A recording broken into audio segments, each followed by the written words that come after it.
కమ్మగున్న దాన్ని దేవుడు ఏం చేస్తాడు? మధురముగా మారుస్తాడు. నీ సంకెళ్ళు తెంచుతాడు, నీ బంధకాలు విడిపిస్తాడు, నీ బాధను తొలగిస్తాడు, నీ నిందను తొలగిస్తాడు, నీ వేదన తొలగిస్తాడు. నీకు ముందుగా వెళుతూ పర్వతమును తొలగినను, మెట్టలు తద్దరినను, నా కృప నిన్ను విడిచిపోదని తన బాహువును చాపి నీకు ముందు నడిచే దేవుడు అయ్యున్నాడు.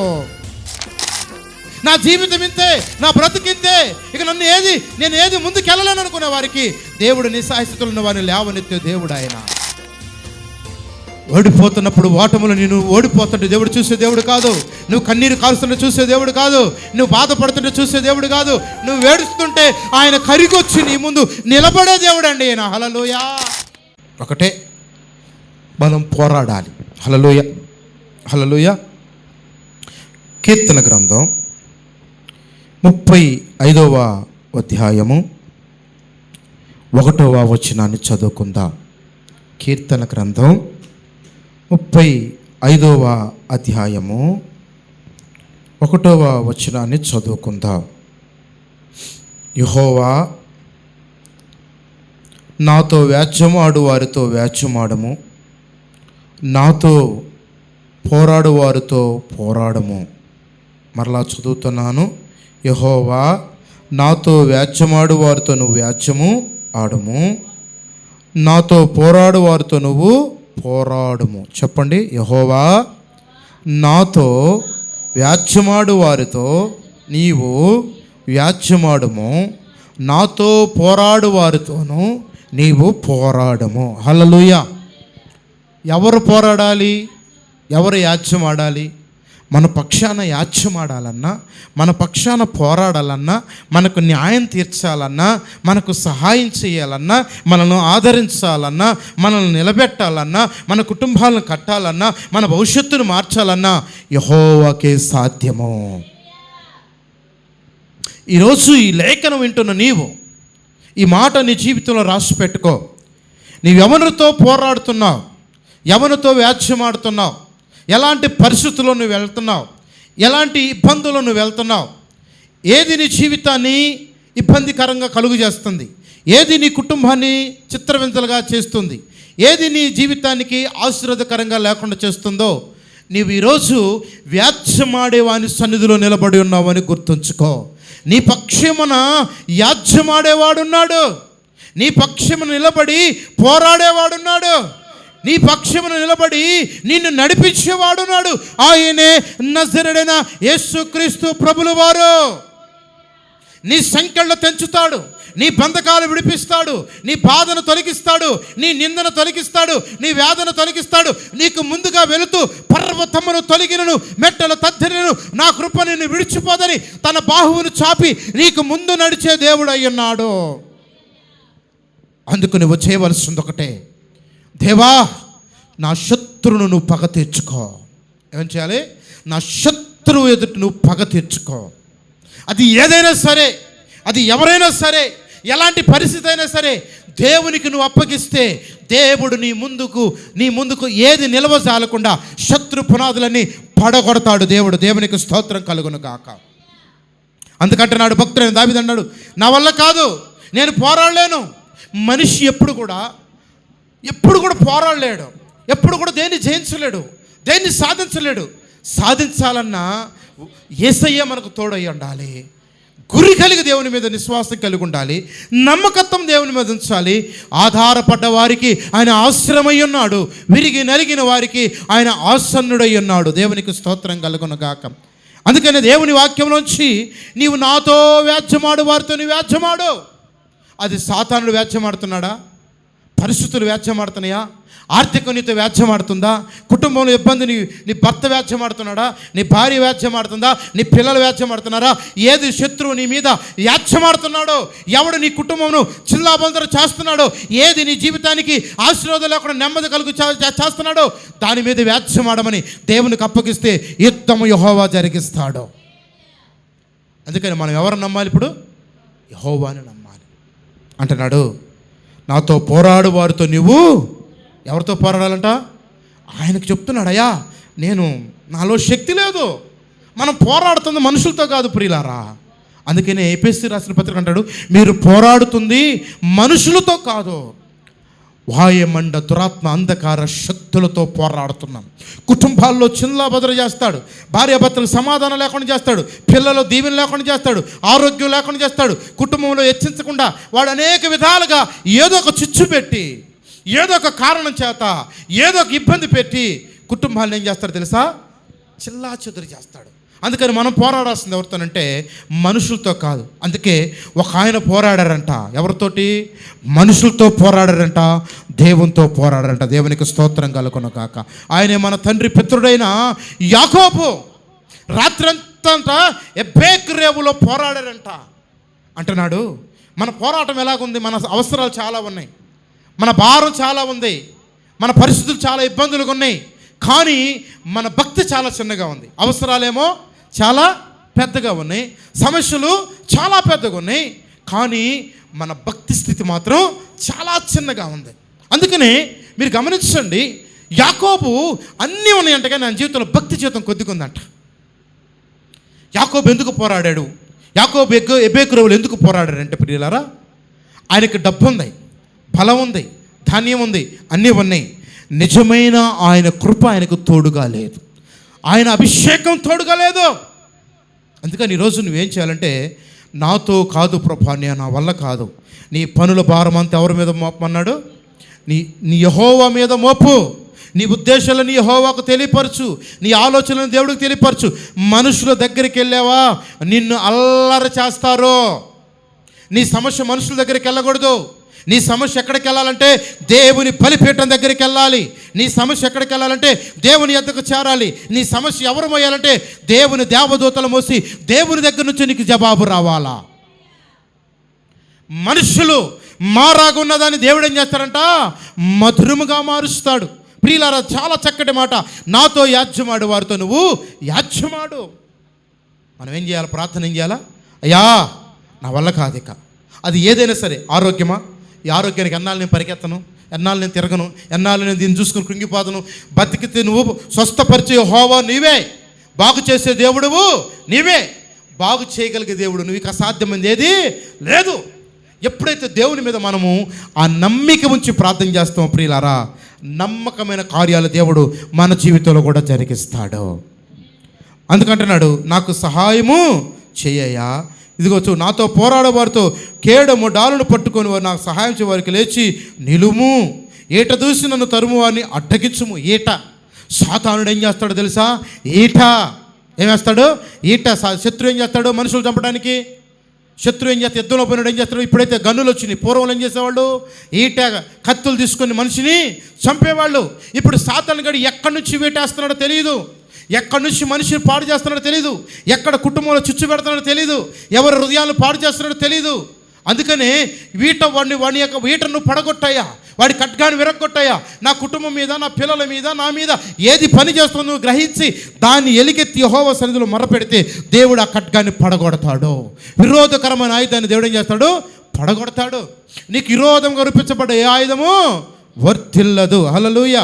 ఈరోజు అంశము నిస్సహాయ స్థితిలో దేవుని సహాయం. ఈరోజు అంశం ఏంటి? నిస్సహాయ స్థితిలో దేవుని సహాయము. అంటే ఎవరు లేరు, ఏ ఆధారం లేదు, ఎవరు ఆదరించేవారు లేరు, ఎవరు దగ్గర తీసుకునేవారు లేరు, ఎవరు పలకరించేవారు లేరు.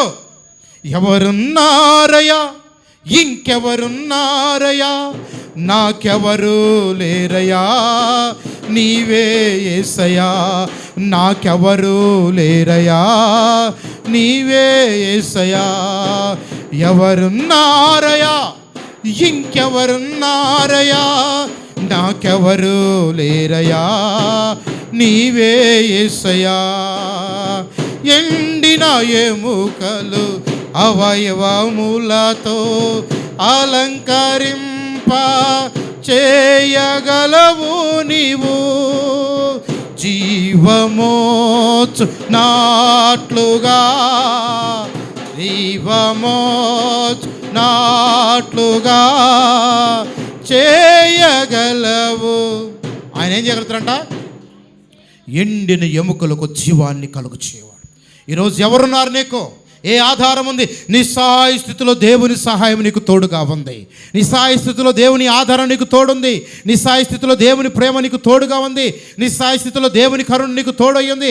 నిస్సహాయ స్థితిలో నీవు ఎక్కడ పడిపోయావో, దేని విషయంలో పతనం అయిపోయావో, ఎక్కడ ఓడిపోతున్నావో, ఎక్కడ నేను గెలవలేను అనుకుంటున్నావో, ఏంటి నా జీవితం నువ్వు అనుకుంటున్నావేమో, నీవు నిస్సహాయ స్థితిలో ఉంటే ఈ మాట నీతోనే మాట్లాడుతున్నాడు. దేవుని సహాయము నీకు తోడుగా ఉంది. కొట్టు చప్పట్లు బిగ్గరగా దేవునికి. నేను ఓడిపోయాను, నేను సాధించలేను, ఇక నేను ముందుకు సాగలేను, నా జీవితం ఇంతే, నా బ్రతికింతే, ఇక నేను ఏది ముందుకు వెళ్ళలేను అనుకునే వారికి దేవుడు నిస్సహాయ స్థితిలో ఉన్న వారిని లేవనెత్తే దేవుడు ఆయన. ఓడిపోతున్నప్పుడు ఓటములు నేను ఓడిపోతుంటే దేవుడు చూసే దేవుడు కాదు. నువ్వు కన్నీరు కారుస్తుంటే చూసే దేవుడు కాదు.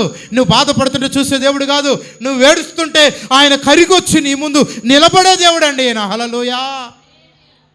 నీ గుండె బాధ ఆయనకి తెలియదు అనుకున్నావా? నీ వేదన ఆయనకి తెలియదు అనుకున్నావా? నువ్వు కార్చే కన్నీరు ఆయనకి తెలియదు అనుకున్నావా? నీ పరిస్థితులు ఆయనకి తెలియదు అనుకున్నావా? కొద్దిగా వెయిట్ చేస్తున్నాడు అంతే.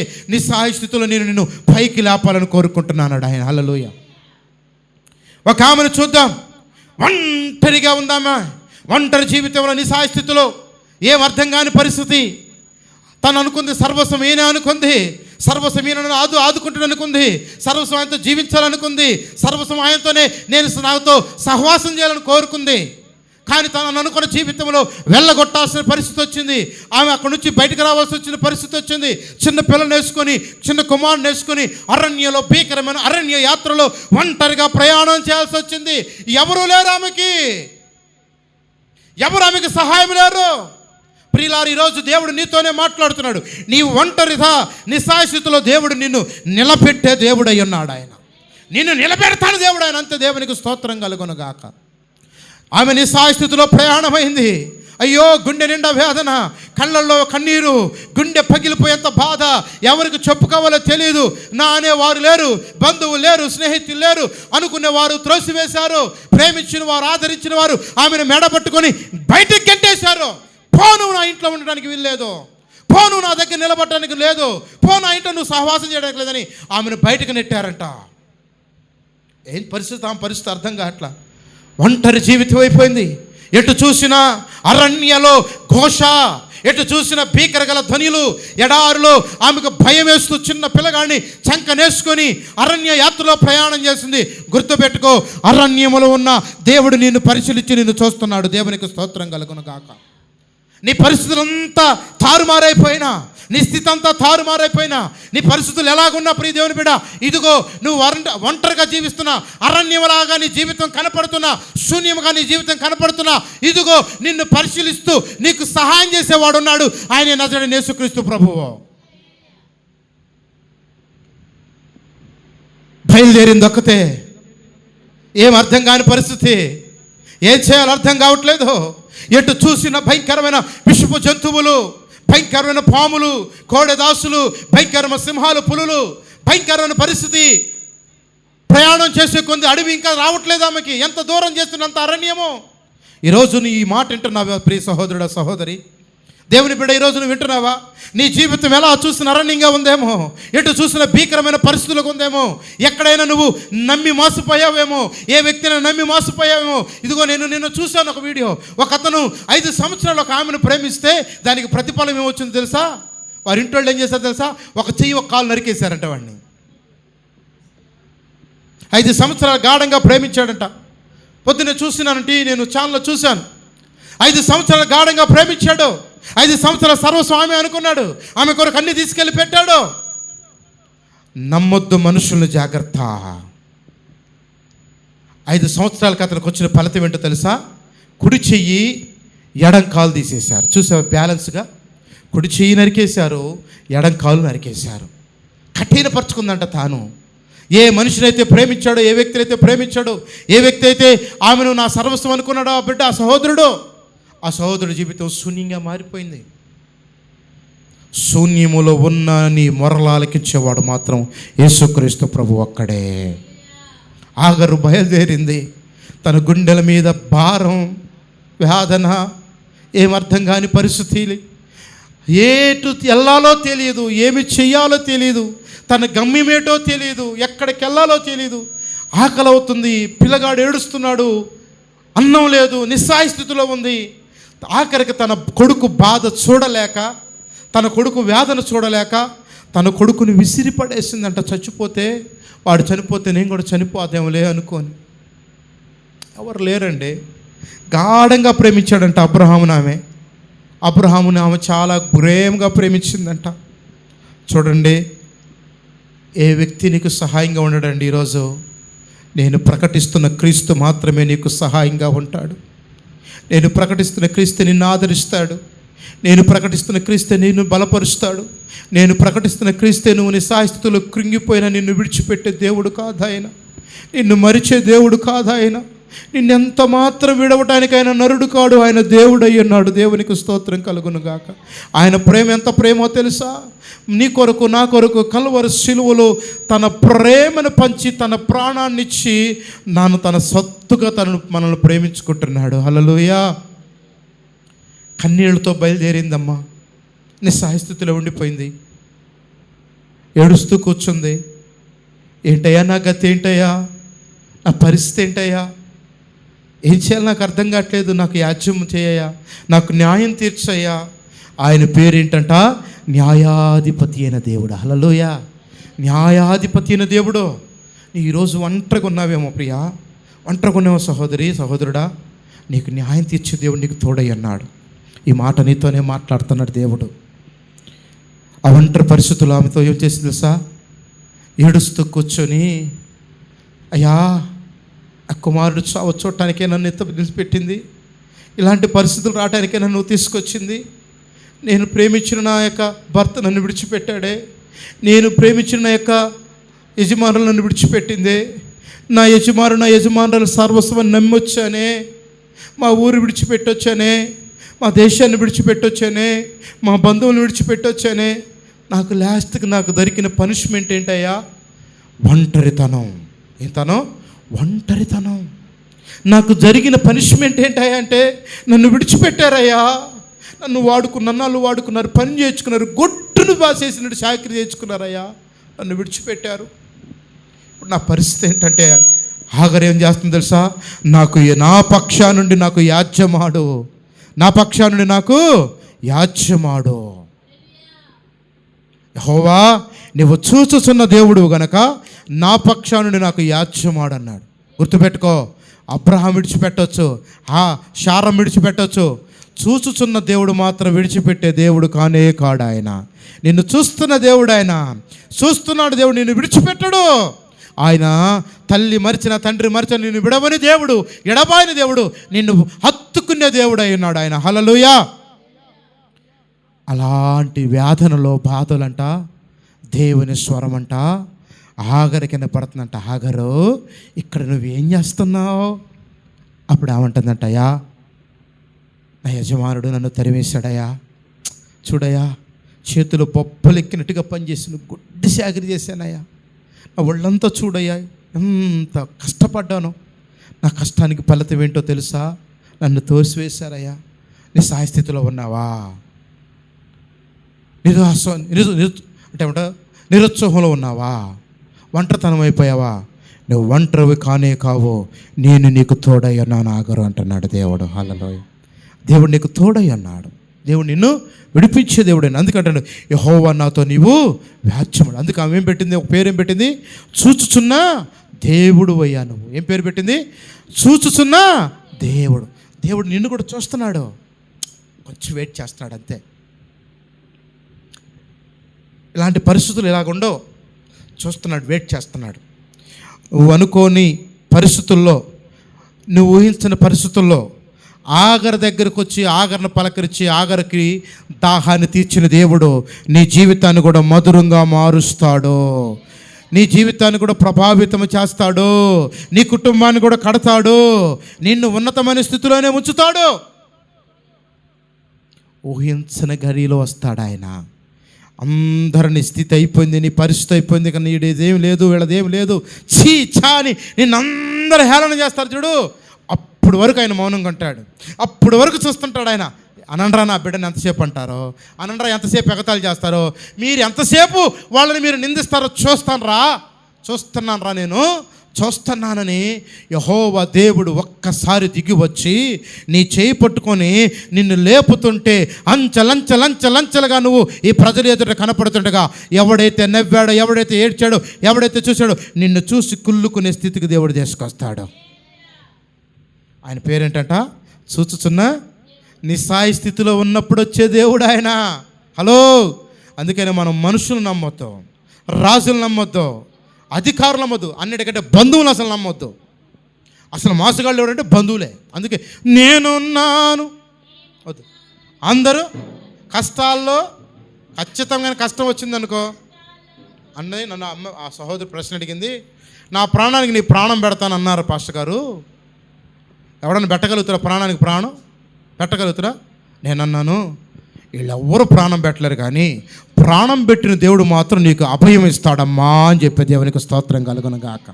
నీ ప్రాణానికి ఏ డోకా, నీ ప్రాణానికి ఏ డోకా లేదు, నీ శరీరానికి ఏ డోకా లేదు. ఇక్కడున్నా చేస్తావు, అక్కడున్నా చేస్తావు, బ్రతికేది ఏడున్నా బ్రతుకుతావు, అక్కడున్నా బ్రతుకు. కానీ నమ్మదగిన దేవుడు నిన్ను విడిచిపెట్టడు. హల్లెలూయా. ఇలాంటి పరిస్థితులంట చూడండి, దేవుని వాక్యం సెలవిస్తుంది ప్రియులారా, నాతో వ్యాజ్యమాడు. ఏమంటున్నాడు? వ్యాజ్యమాడు, వ్యాజ్యమాడు. ఈరోజు మనం ఏం చెప్పుకోవాలి? వ్యాజ్యమాడాలి, వ్యాజ్యమాడాలి. ఒక ఆయన ఉన్నాడు, ఒక విధవరాలు ఉందంట. లూకాసు వార్త 18వ అధ్యాయం 1-8 వచనాలు అక్కడ కొన్ని విషయాలు మనకు కనపడతాయి. ఒకడు కఠినుడు ఉన్నాడంట, భయంకరమైన కఠిన హృదయం కలిగిన వాడు. వాడికి హృదయం అంట అసలు ప్రేమ అనేది వాడి హృదయంలో ఉండదంట, జాలి హృదయమే కాదంట, వాడిది ప్రేమించే వ్యక్తే కాడంట.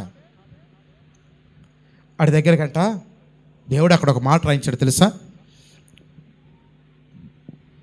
ఏమో రాయించాడంటే దేవుడు, ఒక కఠినుడే న్యాయం తీరిస్తే నీ దేవుడు నీకు అంతకు మంచి ఎక్కువ న్యాయం తీరుస్తాడు కదా.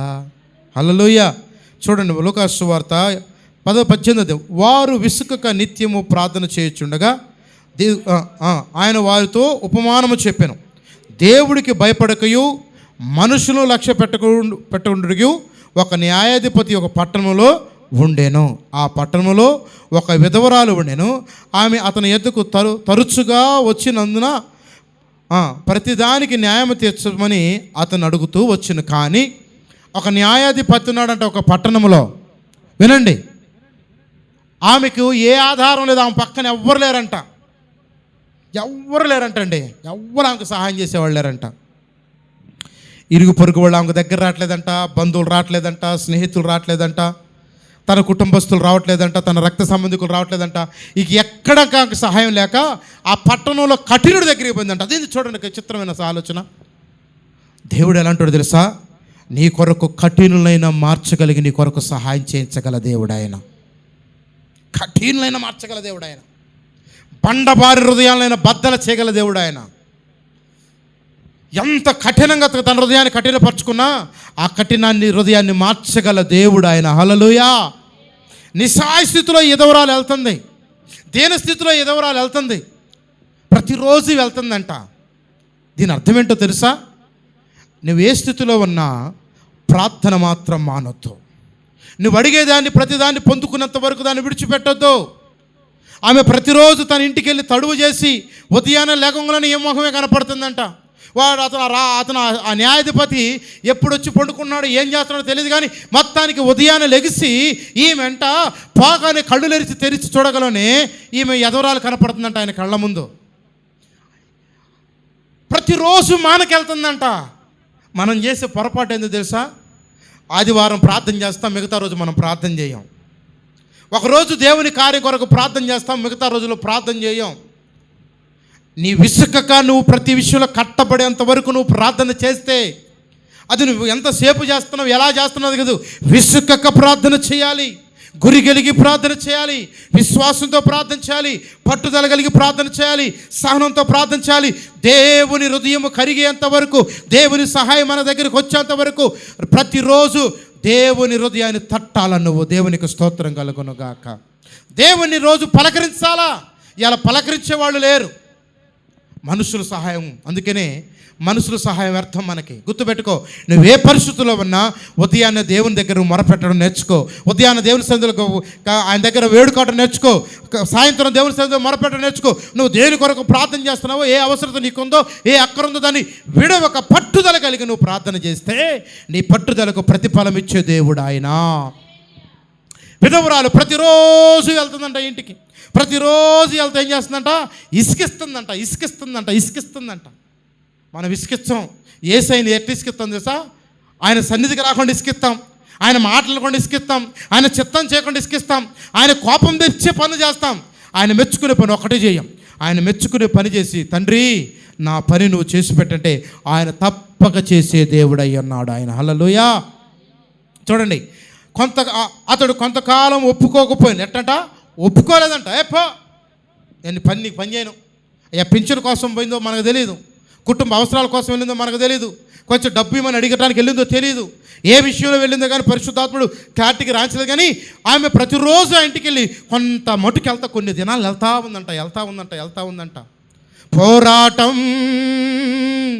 ఆత్మీయ పోరాటం, చివరి శ్వాస వరకు ఈ పోరాటం ఆగదు. ఆగిపోను నేను, సాగిపోవచున్నాను. ఆగిపోను నేను, సాగిపోవచున్నాను. పోరాటం, ఆత్మీయ పోరాటం, చివరి శ్వాస వరకు ఈ పోరాటం ఆగదు. నా యేసు ఇల్లిన మార్గములేనని అవమానములైనా ఆవేదనలైనా ఆగిపోను నేను, సాగిపోవచున్నాను. ఆగిపోను నేను, సాగిపోవచున్నా. హల్లెలూయా. అతడు కొంతకాలం ఒప్పుకోకపోయాను. ఆ తర్వాత దేవునికి భయపడకయు మనుషులు లక్ష్య పెట్టుకుండాను. ఆ విధవరాలు తను తొందర పెడుతున్నది కనుక ఏం చేస్తుందంట? తొందర పెడుతుందంట. ఎప్పుడు చేస్తావు? అంతకుముందు రోజు పోయేదంట, ఇప్పుడు రోజుకు 2 సార్లు పోతుందంట. మనం ఏం చేయాలి తెలుసా? సమస్యలో ఉన్నప్పుడు ఎక్కువగా ప్రార్థన చేయాలి. అవసరతలో ఉన్నప్పుడు ఇంకా ప్రార్థన చేయాలి. అవసరమైతే ఉపవాసుని ప్రార్థన చేయాలి. అవసరమైతే సేవకుని పిలిపించి ప్రార్థన చేసుకోవాలి. అవసరమైతే సంఘాన్ని పిలిచి ప్రార్థన చేసుకోవాలి. ఎక్కువగా పోరాటం నీకు ఉన్నప్పుడు, ఎక్కువగా శ్రమలు ఉన్నప్పుడు ఎక్కువగా నువ్వు ప్రార్థన చేస్తే సాతాను సంఖ్యలు తెగిపోతావంటే. హల్లెలూయా. నీ స్థితిలో దేవుని సహాయం ఎలాగొచ్చో తెలుసా? దైవజను ద్వారా రావచ్చు, సంఘం ద్వారా రావచ్చు, ఉపవాస ప్రార్థన ద్వారా కూడా రావచ్చు. మనం చెయ్యింది అదే. మనం ఆధారపడేది ఏందో తెలుసా? మనుషులను ఆధారపడతాం. మనుషులు నమ్మొద్దు. ఈ లోకం నిన్ను మోసం చేస్తాయి. ఈ లోకంలో మానవుడు మట్టితో చేయబడ్డవాడు. ఈ లోకంలో మానవుడు మోసపుచ్చబడ్డవాడు. ఈ లోకంలో మానవుడు మోసం చేసేవాడిని ఇదిగో మంచిగా మార్చడానికి యేసుక్రీస్తు లోకానికి వచ్చాడు. హల్లెలూయా. చూడండి ఇక్కడ, అదుగు కనుక ఆ విధవరాలు తను తొందర పెడుచున్నది కనుక ఆమె మాటికి గోజాడుకున్నట్లు ఆమె న్యాయం తీర్చమని అతనితో అనుకున్నాను. ఆమె ఒరే ఈమె రోజు వస్తుంది, ఏంద్ర నాకు ఈ పోడు, నాకేంటి ఈ పోడు, నాకేంటి ఈ సమస్య, నాకేంటి ఈ బాధ, నాకేంటి ఇదని తనకు తాను ఇసుకు పుట్టంత వరకు వెళ్ళిందంట. ఆమె ఎట్ట వెళ్ళిందంట? ఇసుకు పుట్టాలా? నువ్వు ప్రార్థన చేస్తే దేవుడు కూడా అరే ఇంకేం విడిచిపెట్టేటట్టు లేదురా, ఇంకా లాభం లేదురా, మనం చేయకపోతే కుదరదని దేవుని దగ్గర కూడా మనం విసికించి గెలుచుకునే హక్కు మనకుంది. దేవునికి స్తోత్రం కలుగును గాక. ఒక చిన్న పిల్లగాడు ఒకటి వస్తువు ఇచ్చేది వాడికి కొనుక్కున్నంత వరకు ఇసుకిస్తాడు మనల్ని. ఇసుకిచ్చడా? ఇసుకిచ్చినప్పుడు మనం ఏం చేస్తాం? వాడికి ₹2 ఇచ్చేసి, ఇలాంటి ₹5 ₹10 ఇచ్చేసి వాడిని కొనుక్కోరా అంటాం. దేవుని సన్నిధిలో కూడా ప్రియులారా మనం గమనిస్తే విసుకక ప్రార్థన చేయాలి. మనం విన్న దాంట్లో పట్టుదల కలిగి ప్రార్థన చేయాలి, గురి కలిగి ప్రార్థన చేయాలి, నమ్మకం కలిగి ప్రార్థన చేయాలి. నిస్సహాయ స్థితిలో ఉన్నప్పుడు దేవుని సహాయం కొరకు మనం కనిపెట్టుకుని ఉంటే ఆయన తప్పక కనికరించే దేవుడై ఉన్నాడు. అప్పుడంట ఆయన అంటాడు, త్వరగా న్యాయం తీరుస్తున్నాడు అంట. ఎడ చేశాడంట? త్వరగా. మన జీవితంలో ఈరోజు మనం మొట్టమొదటిగా ఉన్నాం, నా పక్షాన్ని నిలబడి నువ్వు నాకు న్యాయం తీర్చు. ఏమన్నాడు? యెహోవా నాతో యాజ్యమాడు వారితో నువ్వు వ్యాజ్యమాడము, నాతో పోరాడేవారితో నువ్వు పోరాడుము. నా మీద ఏ మక్తి నిందత, నా మీద నువ్వు ఆ నిందకు నువ్వు నాకు ఆనందాన్ని కలుగు చేయను. ఎప్పుడైతే మొరపెడతావో ప్రియ సహోదరి సహోదరుడా, దేవుడు తప్పక నీ పట్ల కార్యము చేస్తాడు. రెండోది, మునిగిపోయేటప్పుడు దేవుడు నిన్ను లేపుతాడు. ఏం చేస్తాడు? మునిగిపోతున్నప్పుడు దేవుడు నిన్ను ఎప్పుడు లేపుతాడు? మునిగిపోతున్నప్పుడు. గుర్తుపెట్టుకో, నీ విశ్వాస జీవితంలో నేను దేవునితోనే నడుస్తున్నాను అనుకుంటావు, భక్తి చేస్తున్నాను అనుకుంటావు, మందిరానికి వెళ్తున్నాను అనుకుంటూనే నువ్వు మునిగిపోతావు. నీకు తెలియకుండా చెప్పుడు మాటలు మునిగిపోతావు, సాతానుగా హృదయంలో పెట్టే మాటలు బట్టి మునిగిపోతావు, నీకు కలిగే శ్రమను బట్టి మునిగిపోతావు. పేతురు యేసు ప్రభు సాక్షాత్ ఎదురుంటేనే మునిగిపోయాడు. మునిగిపోయాడా లేదండి? మునిగిపోయాడు. ఈరోజు దేవుడు నీతో అంటున్నాడు, నువ్వు మునిగిపోతుంటే నేను లేపటానికి వస్తున్నాను. నీళ్ళను మునిగిపోతుంది, నువ్వు ప్రార్థన చేయాలి. అయ్యా దేవా, నేను నశించిపోతున్నా, మునిగిపోతున్నా అని కేకలు వేయాలి. ఏం చేయాలా?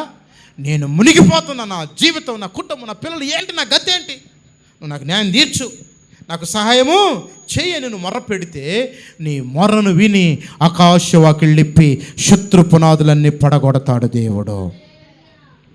అందుకంటున్నాడు, యెహోవా ఈరోజు నాతో నువ్వు వ్యాజ్యమాడు. చెప్పండి, దేవా నాతో నీవు ఎవరితో వాడాలా? నీ మీద ఏ సమస్య ఉందో ఆ సమస్య మీద దేవుడు వ్యాజ్యమాడని ప్రార్థన చేయండి. ఏ వ్యక్తి అయితే నీతో పోరాడుతున్నాడో, అది శారీరమైన పోరాటమా, ఆత్మ సంబంధమైన పోరాటమా, కుటుంబంలో పోరాటమా, ప్రతి పరిస్థితుల్లో నీకు ఇబ్బందికరంగా ఉందా, ఆ పోరాటములోంచి నీకు విడిపించటానికి దేవుని సహాయము తన చెయ్యి, తన దక్షిణ హస్తమును నీకు చాపి నీకు ఎదురుగా నిలిచి ఉన్నాడు దేవుడు. ఆఖరి మాట, ఒక మాట చెప్పి నేను ముగిస్తాను. మత్తయి సువార్త 14:27 దేవుడి వాక్యం మనం తెలుసుకొని ఈ మాట ముగించుకుందాం. వెంటనే ధైర్యము తెచ్చుకోండి, నేను భయపడుకుడని వారితో చెప్పగా. యేసు ప్రభు అంటున్నాడు, ఈరోజు నువ్వు ధైర్యం తెచ్చుకో, నిబ్బరం కలిగి నిలబడు. ఆయన ఇస్తున్న మాట ఏం తెలుసా? నిబ్బరము కలుగు. యెహోవా మన పక్షాన కార్యములు చేయువాడు, యెహోవా మనకు ఆశ్రయదుర్గం, యెహోవా మనకు సహాయకుడు, యెహోవా మనకు ఆదరణ.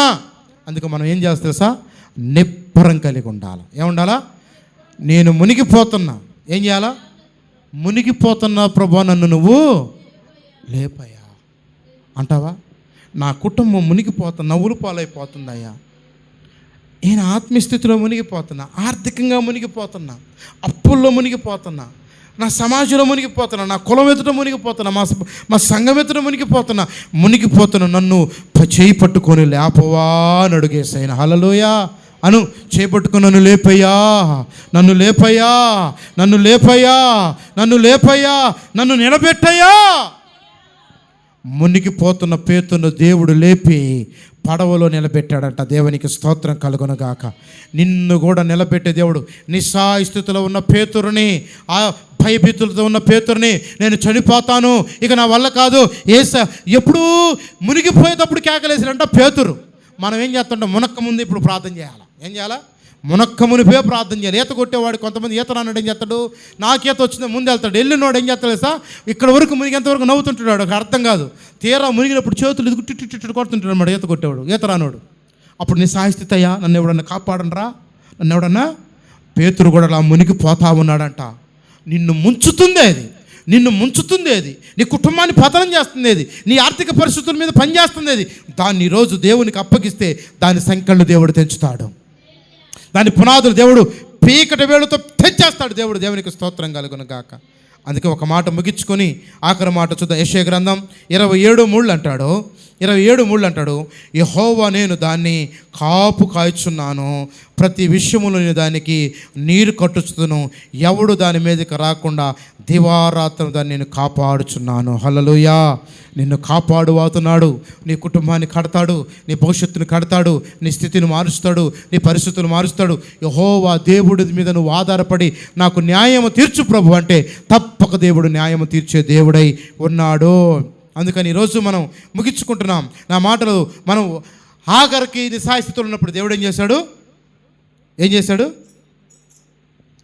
ఆఖరి నిస్సహాయ స్థితిలో ఉండిపోయింది. ఏం చేశాడు? ఒంటరి జీవితంలో ఉంది, ఓడిపోయింది, ఓటమిలో ఉంది, కన్నీరు గుండెలు బాదుకునే బాధలో ఉంది. ఏం చేశాడు దేవుడు? లేవనెత్తాడు. విధవరాలు ఇసుకొక ప్రార్థన చేస్తుంటే ఏం చేశాడు? తనకు కార్యము చేసి పెట్టాడు, తన పని చేసి పెట్టాడు. మొదటిది, నిస్సాయస్థితిలో ఉన్న దేవుడు నిన్ను అలాగనే ఉంచాడు. ప్రియ దేవుని బిడ్డ, నిన్ను లేవనెత్తుతాడు, ఖచ్చితంగా లేవనెత్తారు. ఇది నమ్మదగిన మాట. హాగర్ని విడిచిపెట్టని దేవుడు నిన్ను నన్ను కూడా విడిచిపెట్టడు. భక్తుడైన దావీదు అంటున్నాడు, యెహోవా నాతో వ్యాజ్యమాడు వారితో నీవు కూడా వ్యాజ్యమాడు. శత్రువుతో వ్యాజ్యమాడాల. ఎవరు వ్యాజ్యమాడాలా? నువ్వు ప్రార్థన చేయాలా. నీ నలుదిశలకు, నీ పరిస్థితులకు దేవుని ఖడ్గాన్ని పంపించమని నువ్వు ప్రార్థన చెయ్యాలా. యెహోవా ఖడ్గము, గిద్యోను ఖడ్గమని యెహోవా ఖడ్గము నువ్వు ఎత్తి ఎప్పుడైతే ప్రార్థన చేస్తావో శత్రు సంఖ్యలన్నీ తెగిపోయి ప్రతి పరిస్థితులు కూడా మార్చబడతా ఉంటాయి. అందుకు నువ్వేం చేయాలి? నీ మీద ఏది శత్రువు ఉందో దాన్ని దేవునికి అప్పగించాలి. అర్థమవుతుందా? నువ్వు పగ తెచ్చుకోవడం నీ వల్ల కాదు, చేత కాదు. అందుకే దేవుని వాక్యం ప్రార్థన చేయటం నీ పని, పగ తెచ్చుకోవటం ఎవడు పగ తెచ్చుకుంటాడు? దావీదుకి అవకాశం వచ్చినా సరే, చంపే అవకాశం వచ్చినా, ఇక ఒక్క పోటు పొడిస్తే చంపే అవకాశం వచ్చినా దావీదు చంపలా. ఎందుకో తెలుసా? దావీదుని ఎవరు చూస్తున్నారు? తనకు తెలుసు అభిషిక్తుడు, పరిశుద్ధుడు. మనకు అవకాశం ఉన్నా ఈరోజు మనం ఎవరికి అప్పగించాలి తెలుసా? ఒకటే మనం చేయవలసింది, ఒకటే ప్రార్థన. ఏం చేయాలా? సంపూర్ణంగా దేవునికి మనం అప్పగించుకుంటే ప్రియ దేవుని బిడ్డలారా, తగిన కాలమందు దేవుడు నీ పట్ల కార్యం చేసి శత్రు పునాదులన్నిటినీ పడగొడతాడు. హల్లెలూయ. కనుక మనం ఈరోజు ఏం చేయాలంటే, నా పక్షాన నువ్వు వ్యాజ్యమాడము, నాకు తోడుగా ఉండము, నాకు సహాయకుడిగా నిలబడము. దేవా, నా భారమంతా నీ మీద మోపుతున్నాను. ఇక త్వరపెట్టు, దేవుని సన్నిధిలో ప్రార్థన చేయడానికి త్వరపెట్టు. నువ్వు ఎలా ప్రార్థన చేస్తావో నాకు తెలీదు, ఎలాగ ప్రారంభిస్తావో నాకు తెలీదు. ఉపవాసం ఉంటావో, కన్నీరు కారుస్తావో, సంఘాన్ని పిలుచుకుంటావో, సేవకుని పిలుచుకుంటావో, ఇరుగు పొరుగు అని పోగేసుకుంటావో, చెయ్యాల్సింది ఒకటే, మనుషుల సహాయం కాదు, దేవుని సహాయం మీద నువ్వు ఆధారపడాల్సిందే. దేవుని సహాయం మీద ఆధారపడితే ఆగర్ను చూచిన దేవుడు నీ జీవితాన్ని కూడా జీవజల ఊటలతో నింపుతాడు. యదవరాలకు న్యాయం తీర్చిన దేవుడు మనకు న్యాయం తీరుస్తాడు. అడుగుదామా? ఓ యదవరాలకు న్యాయం తీర్చిన దేవుడా, మాకు న్యాయం తీర్చయ్యా. ఆగరకు న్యాయం తీర్చిన దేవుడా, మాకు న్యాయం తీర్చయ్యా. పేతురు లేపిన దేవుడా, మమ్మల్ని లేవనెత్తాయని నిస్సహాయ స్థితిలో ఉన్నామయ్యా. అయ్యా ప్రభా, ఓటమి స్థితిలో ఉన్నామయ్యా, ఓడిపోయే స్థితిలో ఉన్నామయ్యా, భయభీతుల్లో ఉన్నామయ్యా, ఒంటరి స్థితిలో ఉన్నామయ్యా. మా మునిగిపోతున్న మమ్మలను పైకి లేవనెత్తాయని ప్రార్థన చేస్తే దేవుడు నిన్ను లేవనెత్తడానికి సిద్ధంగా ఉన్నాడు.